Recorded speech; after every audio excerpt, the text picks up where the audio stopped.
how to reduce gun violence. But this time is different.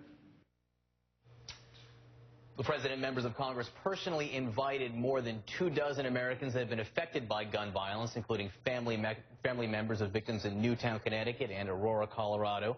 California Democratic Congresswoman Janet was one of those lawmakers. Her guest was Reverend Winfred Bell, senior pastor of the Mount Olive Second Missionary Baptist Church in Los Angeles. He founded Silver Lining of Hope after his son was injured by a drive-by shooting in 2009. Representative Reverend, thank you for joining us this morning. Thank you for having me. Reverend, let me start with you. You've been personally affected sir. by gun violence, obviously. It's very close to your heart, close to your family, and you founded this organization that tries to help victims. What did you make of the president's speech last night? I was just totally overwhelmed to hear the highest profile personality in our judicial system to begin to own the process of seeing our young create a value system that seemingly has been dissipated, and to make that a priority is just really encouraging to me. His call, his emotional call to members of Congress was to vote on these controversial issues, including assault weapons, including perhaps high-capacity magazines. Let's listen to what he said, because it was an emotional moment. Gabby Giffords deserves a vote. The families of Newtown deserve a vote. The families of Aurora deserve a vote.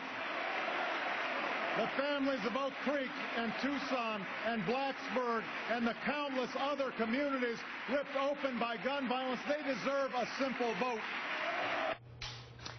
You're both nodding while that's being played. It was an emotional moment last night. He says these people, everyone deserves a vote, but is a vote enough? Because let's face it, the assault weapons ban has almost no chance of passing. So is voting on it going to solve anything?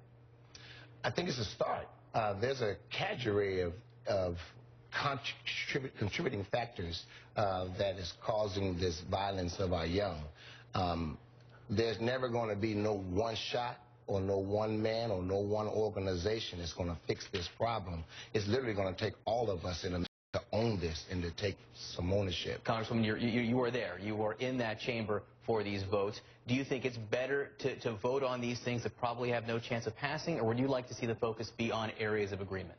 Well, I certainly think we have a lot of disagreements in Congress. We have different ways of viewing this country. But I do think last night the President made a great point with all these victims of gun violence sitting there as our witnesses in the gallery. They do deserve that Congress takes up these issues.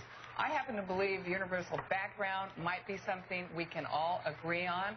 And I think after the speech, people like Reverend Bell and other guests of members of Congress who have suffered from gun violence will go back to their communities and their neighborhoods and be the president's ambassadors and begin a groundswell of force from the American people to call on Congress to actually pass some common sense gun restrictions. You speak about going back to your home, back to your community. Your community is Los Angeles, where overnight, as this speech was happening, you know, we're dealing with this manhunt, a shootout. We don't know what guns were being involved here.